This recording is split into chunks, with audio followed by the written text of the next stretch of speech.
ताजा अपडेट्स के लिए सब्सक्राइब करें हमारे YouTube चैनल को और साथ ही बेल आइकन को दबाएं।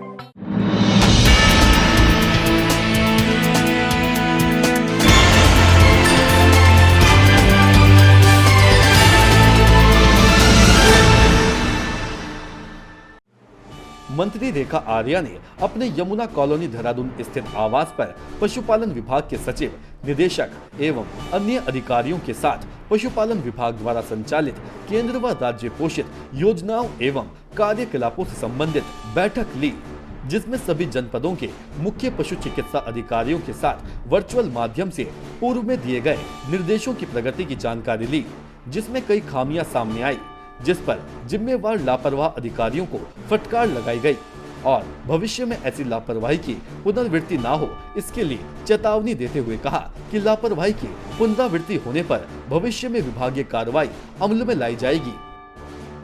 ब्यूरो रिपोर्ट, श्रमिक मंत्री। आप प्रदेश प्रवक्ता रविंद्र आनंद ने प्रेस वार्ता कर मौजूदा भाजपा सरकार को कटघरे में खड़ा कर दिया है और जल जीवन अर्थात पानी पर जमकर हमला बोला और कहा कि राज्य सरकार की नाकामी के चलते दूसरे राज्यों को पानी पिलाने वाले उत्तराखंड वासियों के हलक भी सूखे हुए हैं। आनंद ने बताया कि जल ही जीवन है, ये बात सभी लोग जानते हैं, लेकिन प्रदेश की सरकार को ये बात समझ में क्यों नहीं आ रही है और विडंबना ये है कि उत्तराखंड राज्य उत्तर भारत के लोगों की प्यास बुझाता है और खुद उसके राज्य में लोगों की हलक पानी के मोहताज हैं। उत्तराखंड के कई इलाकों में पानी को लेकर हाहाकार मचा हुआ है। जनता बूंद बूंद पानी के लिए भटक रही है। ये हालात तब हैं जब माँ गंगा, माँ यमुना समेत कई नदियाँ यहीं से निकलकर बहती हैं और करोड़ों लोगों की प्यास बुझाने के साथ ही अन्य जरूरतों को भी पूरा करती हैं। लेकिन उत्तराखंड सरकार के मुखिया की नाकामी देखिए, दिए तले अंधेरा है।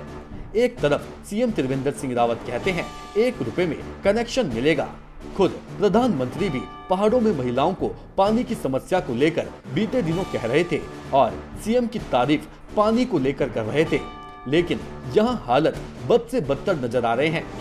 वहीं जब प्रेस वार्ता के दौरान पत्रकार ने प्रदेश प्रवक्ता रविंद्र सिंह आनंद से बीते दिनों साइकिल के बदले आप सदस्यता ग्रहण करवाने पर सवाल किया, तो रविंद्र आनंद अपनी कुछ भी प्रतिक्रिया देने से बचते हुए नजर आए।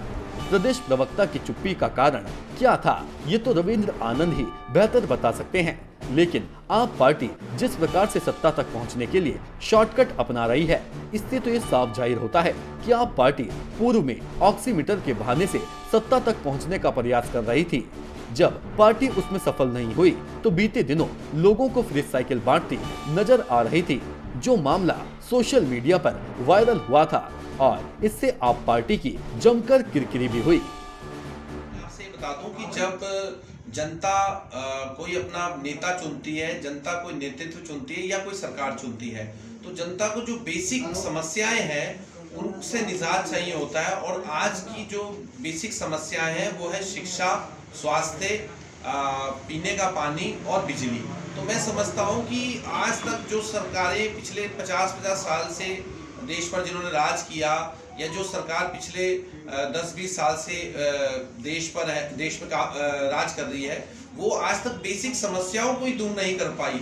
अगर हम उत्तराखंड के पर्टिकुलर बात करें तो उत्तराखंड में भी आप देखिए जो वन प्रदेश कहा जाता है, जल प्रदेश कहा जाता है, जहाँ पे माँ गंगा अवतरित है, जहाँ पर इतनी सारी नदियाँ हैं और पीने के पानी की बिल्कुल भी समस्या नहीं होनी चाहिए। वहाँ पर जल का संकट है, क्योंकि जल ही जीवन है, ऐसा जल बोर्ड द्वारा जगह जगह लिखवाया जाता है और खुद उनके कार्यालय में आपको लिखा मिलेगा, लेकिन पीने का पानी ही उत्तराखंड वासियों को नहीं मिल रहा है। साइकिल के सहारे सत्ता तक पहुंचने की कोशिश, फ्री बांटने की कोशिश की, लेकिन उसमें कहीं से सफल नहीं हो पाया था। क्या लगता है पानी ही आपको पहुंचा सकता है सत्ता तक? देखिए, जल ही जीवन है और मैं समझता हूँ कि बिन पानी सब सून। अगर हवा के बाद दूसरी कोई चीज है तो वो जल है, जो जीने के लिए बहुत जरूरी है। देहरादून से श्रमिक मंत्री के लिए स्टोरी हेड आलोक शर्मा की report. DD college Dehradun admission open for academic session 2020-2021।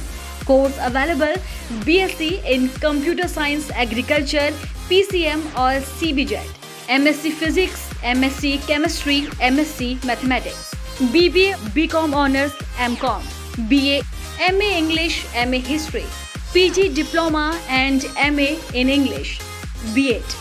DD college में अब कॉलेज कोर्सेज के साथ ही डिफेंस, मेडिकल, इंजीनियरिंग और गवर्नमेंट सेक्टर एग्जाम की प्रिपरेशन भी होती है।